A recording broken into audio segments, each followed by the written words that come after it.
আমরা খালি শেখ হাসিনার নিন্দা করি, শেখ হাসিনার দুর্নীতির কথা বলি, ওনার যে কত সুনীতি আছে এ কথা আমরা একবার বলি না। বাংলাদেশ আওয়ামী লীগ নামে কোন রাজনৈতিক দল আর ফিরে আসার সম্ভাবনা আমি দেখছি না।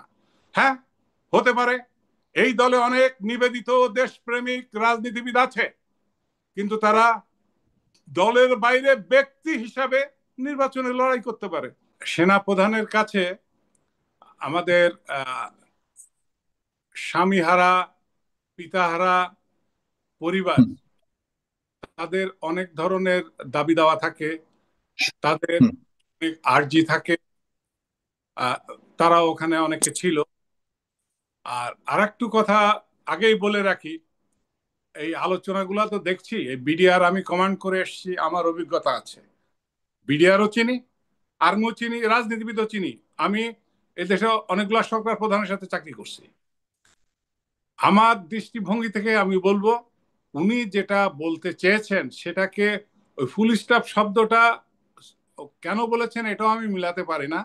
তবে আমি আপনাকে বলতে চাই, উনি বলেছেন যে সেনাবাহিনীর কোনো সদস্য এই হত্যাকাণ্ড, এই ঘটনা ঘটায়নি, এটা বিডিআর সদস্যরাই এই ঘটনা ঘটিয়েছে। 16 বছর বিচারের পর তারা কনভিক্টেড হওয়ার পরেই জেলখানায় গিয়েছিল, কাউরে জামিনে দেওয়া হয়েছে, তারা শাহবাগে অবস্থান নিচ্ছেন। কেউ এসে বলছেন যে না আমরা নিরপরাধ। হতে পারে তাদের দাবি, অপরাধ বা নিরপরাধ সেটা বিচার আলায় বলবে। আর এই বিচারালয় নিয়ে বিতর্ক তো রয়েছে, যেহেতু শেখ হাসিনা এই বিচারালয় তার পারিবারিক বিচারালয় বানায় ফেলছিল, এটাও মিথ্যা না। তবে সত্য যেটা, এটা আমাদের জানতে হবে, সেটা হলো যে মিউটিনি। মিউটিনির ডেফিনেশনটা কি একটু খেয়াল করে শুনবেন, আমি জাতির উদ্দেশ্যে বলতে চাই। মিউটিনি হলো যে ইউনিফর্মের আমাদের কোন সদস্য, তারা কতগুলো স্টেজ আছে।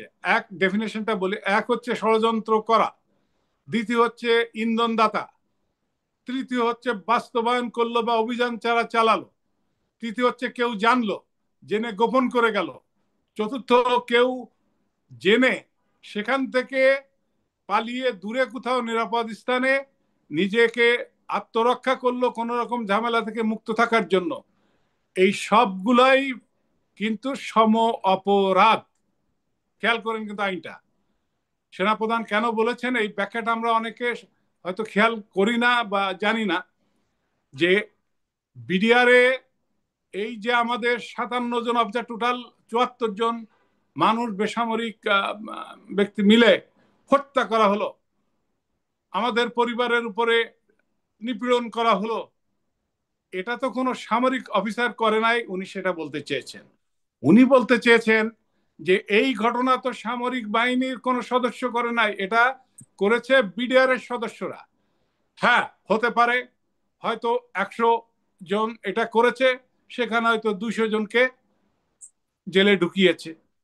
খেয়াল করবেন কথাগুলা।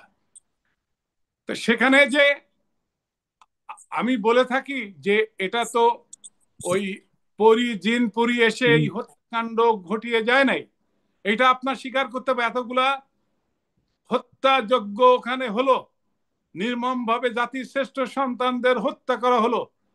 এই সেনাবাহিনী তো এই দেশের মানুষের। আমি সেনাবাহিনীর সদস্য, আমি আমার পরিবারের নাই। আমি তো ডাক পড়লে আমি ছুটে যাই আমার দেশের মানুষের জীবন বাঁচাতে। আমি তো আমার বুক পেতে দিই বুলেট, আমি বুকে ধারণ করি দেশের মানুষের নিরাপত্তা বিধানের জন্য। এই সেনাবাহিনী তো নিয়ে ছেলে খেলা ব্যাপার না। সারা বিশ্বে দেখেন কোথাও কখনো সশস্ত্র বাহিনী নিয়ে এত নির্মম সমালোচনা কেউ করে না। হতে পারে ওনার কোনো চয়ন ভঙ্গি বা শব্দ চয়নের ভুল ত্রুটি থাকতে পারে, বাট একথা সত্য, এই হত্যাযজ্ঞ এটা তো বিডিআর এর সদস্যরা করেছে। আমি বিডিআর এর সবাই খারাপ তা বলি না। আমি বলি যে বিডিআর এর 2 জন সদস্যের কথা আমি আজীবন ভুলবো না সততার দিক থেকে। এডি মজিদ, দেখেন সারা বিডিআর বলবে যে হ্যাঁ সে একজন পীরের মতো মানুষ, তার সন্তানরাও অনেক সিনিয়র আর্মি অফিসার হয়েছে, আলু ভর্তা দিয়ে ভাত খেয়ে জীবন চালিয়েছে, আমার সাথে চাকরি করেছে। একজন ছিল সুবেদার নুরুল ইসলাম, এই পর্যন্ত দাঁড়িয়ালা, উনি ব্যাংকেও টাকা রাখতেন না, সুদ হবে এই জন্য। ঘুষের অবস্থানে উনি পোস্টিং ছিল, কিছু কোথাও পেলে বলতো স্যার ওই জায়গায় দুর্গন্ধ পাচ্ছি, তার মানে আপনার লোকজন হয়তো ঘুষ খাচ্ছে, ওখানে একটু খেয়াল করেন। তো এ ধরনের সৎ লোক ওই বাহিনী রয়েছে। এই কারণে সেনাপ্রধান যেটা বলতে চেয়েছেন যে আমরা বিজিবি নিয়ে সমালোচনা করব, আমরা ডিজিএফআই নিয়ে সমালোচনা করব, আমরা র্যাব নিয়ে সমালোচনা করব, পুলিশ নিয়ে সমালোচনা করব, এনএসআই নিয়ে সমালোচনা করব। তাহলে আমরা সকল প্রতিষ্ঠানকে যদি এইভাবে সমালোচনা করে করে তাদের মনোবল ভেঙে দিই, তাহলে কাজ কে করবে? উনি একথাও নিশ্চিত করেছেন, এই সমস্ত বাহিনীতে যারা ক্ষমতায় থেকে পদে থেকে অন্যায় করেছে তাদের অবশ্যই বিচার হবে, তাদের সাজা আওতায় আনতে হবে। এমনকি বিডিআর হত্যা নিয়ে তিনি আরো একটা কথা বলেছেন, ওখানে এ কথাটা কেউ বলে না। উনি বলেছেন যে এই বিচার প্রক্রিয়া যদি আমরা এখন ব্যাহত করি তাহলে এটা নিয়ে আরো নতুন ইস্যু তৈরি হবে, এ ধরনের ইঙ্গিত করেছেন। উনি বলেছেন দেশের ভিতরে বা বাইরে যেটা আমরা জানি মন্ত্রীরা জড়িত, আমরা জানি মুখের কথা, আমাদের কাছে প্রমাণ নাই। এমনকি প্রধানমন্ত্রীর কথা আমরা বলে থাকি, শুনে থাকি, এমনকি পার্শ্ববর্তী রাষ্ট্র জড়িত আছে কথা আমরা বলে থাকি, শুনে থাকি, এটা তো মিথ্যা না। কথা উনি বলেছেন ওনার ভাষায়। কি বলেছেন? দেশের মধ্যে অন্য কেউ বা বাইরের কেউ যদি জড়িত থাকে সেটা অবশ্যই পুনঃ তদন্ত কমিশন গঠন করা হয়েছে। কমিশনের চেয়ারম্যান জেনারেল ফজলু বীর মুক্তিযোদ্ধা, একজন বীর জেনারেল, বাঘা জেনারেল যাকে আমি বলি। আমার গতকালকে একটা টক শো ছিল, তার আগে উনি বিডিআর থাকতে আমি কয়েকটা ইন্টারভিউ নিয়েছিলাম ওনার অনেকগুলো অপারেশন নিয়ে। আমি বলেছিলাম যে স্যার এই যে রৌমারি পাদোয়া এটা নিয়ে তো ইন্টারন্যাশনালাইজ হয়েছিল, ওইখানে আপনারা দেখেছেন কি ঘটনা উনি ঘটিয়েছিল, একজন জেনারেল হয়ে ব্যাটেল ড্রেসে উনি নেমে পড়েছিলেন। সেরকম একজন জেনারেলকে দেওয়া হয়েছে কমিশনের হেড করে, সেটাও কিন্তু সেনাপ্রধান বলেছেন যে উনারা তদন্ত করবেন, তদন্ত করে বেরিয়ে আসবে, যা পাওয়া যায় সেই অনুযায়ী ব্যবস্থা গ্রহণ করা হবে। সেনাপ্রধান তো একটা সরকারের একটা পার্ট বা একটা টুলস। আমার আগের আলোচক প্রফেসর সাহেব উনি ভালো করে ব্যাখ্যা করেছেন, এখন একটা বিশেষ একটা সময় যাচ্ছে বিদায় সেনাবাহিনী সরকার মোটামুটি কাছাকাছি একাকার হয়ে চলছে, হয়তো সেভাবেই তিনি কথাগুলা বলেছেন। আর একটা কথা বলি, আমরা খালি শেখ হাসিনার নিন্দা করি, শেখ হাসিনার দুর্নীতির কথা বলি, ওনার যে কত সুনীতি আছে এ কথা আমরা একবার বলি না।